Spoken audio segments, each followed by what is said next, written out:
जिधर देखो उधर होशियार बैठे हैं, हजारों चले गए मगर लाखों अभी तैयार बैठे हैं। नमस्कार दोस्तों, आज फिर हम हिंदी भाषा के उच्चारण को लेकर उपस्थित हुए हैं। मैंने पिछले एपिसोड में बताया था नाद और अनुनाद। अब इसी से मिलता जुलता दो शब्द और हैं, घोष और अघोष। घोष को सघोष भी बोलते हैं, नाम से मालूम होता है घोष, घोष करना, गर्जन करना, जोर से आवाज़ करना। अघोष जिसमें कम आवाज़ हो, कंपन कम हो। तो इस तरह से जानेंगे कि घोष और अघोष क्या है। तो सबसे पहले अघोष। आप जब कोई भी वर्ण का उच्चारण करते हैं, कोई भी अक्षर बोलते हैं, कोई भी वर्ण बोलते हैं, कोई भी शब्द बोलते हैं, कोई भी वाक्य बोलते हैं, कोई भी भाषा बोलते हैं, तो आप अपने गर्दन के पास, ये देखिए ये गला है, ये स्वर तंत्र है, यहाँ कंठ के बाद ये स्वर तंत्र है। यहाँ हाथ रख कर देखिए, ये है स्वर रज्जु, ये स्वर रज्जु है, स्वर तंत्र है। यहाँ ओम, आ, का, खा, गा, गा, घ, यहाँ कंपन होता है। तो जब हम कोई वर्ण का उच्चारण करें और स्वर रज्जु यानी स्वर तंत्र में हमारे कंपन ना उत्पन्न हो, उस उच्चारण के बाद कोई कंपन उत्पन्न न हो, या उस वर्ण को उच्चारण करते समय कोई कंपन हमारे स्वर रज्जु या स्वर तंत्र में ना हो, तो वो अघोष होता है। जी हाँ, अघोष, वॉइसलेस कहें। यहाँ से आवाज़ बताए ना, ध्वनियाँ के आवाज़ बनती हैं, तो ऐसा लगता है वो वॉइसलेस है, उस बड़ी शांत है, वो वर्ण बड़ी शांत है, घोषणा नहीं हो रही उसमें, अघोष है, चुपचाप वो ध्वनि के रूप में निकल रही हैं। तो ये अघोष है। वो कौन कौन से हैं वो हमें भी जानेंगे। घोष, घोष इसका उल्टा है।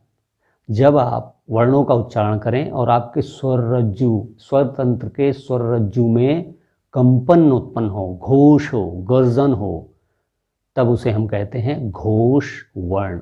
अब ये वर्ण व्यंजन वर्ण ही है। जो घोष और अघोष वर्णों की बात कर रहे हैं, ये व्यंजन के वर्ण हैं। आइए हम देखते हैं वो कौन कौन से हैं। ये आपके 5 वर्ग हैं, कवर्ग, चवर्ग, टवर्ग, तवर्ग और पवर्ग। अब हम अगर देखते हैं क, ख, ग, घ, अंग। अब खुद उच्चारण करिए, क, ख, क, ख, क, ख बड़ा आराम से बोल रहे हैं, बड़े आराम से। क, ख, ग, घ, अंग। ये क्या हो रहा है? क, ख, ग, घ। जब हम क, ख बोलते हैं, बड़े आराम से बोल रहे हैं, अघोष।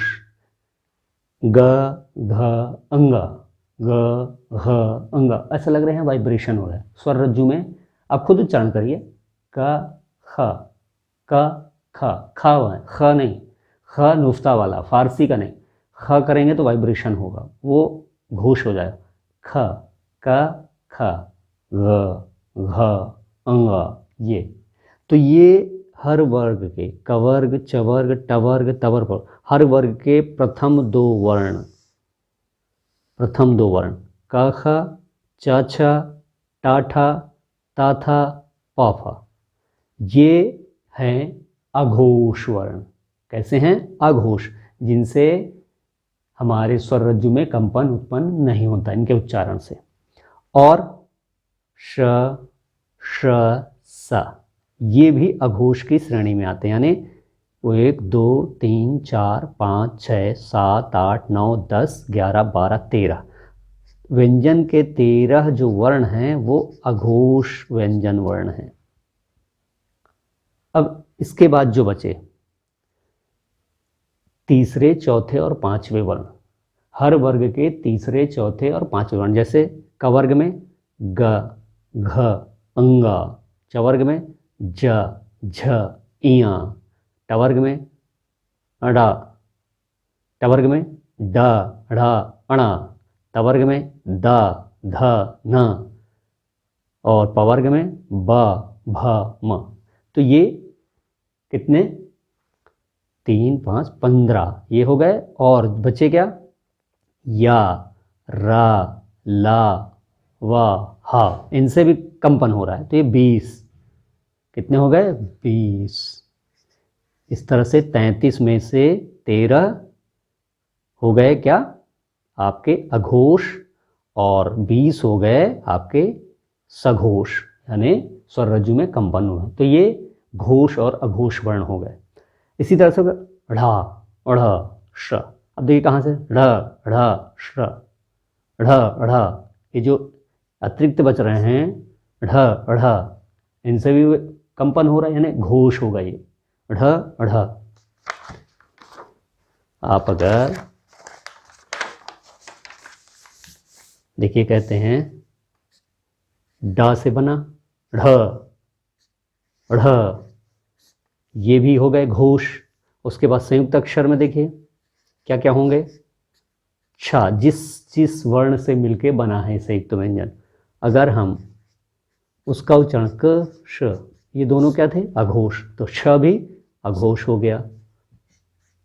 त्र त र, देखिए त घोष हो गया, अघोष हो गया, त अघोष हो गया। र य र ल व किस में था, घोष में था। अघोष त्र त्र, अघोष और घोष दोनों मिक्स हैं, यानी सामान्य रूप से। ज्ञ, ज्ञ में है ज और इया, ज किस में था, च छ ज झ घोष में था। तो ये ज्ञ ज्ञ ज्ञानी घोष, और आया श्र श और र, त और र की तरह त्र की तरह श्र भी घोष और अघोष दोनों हैं।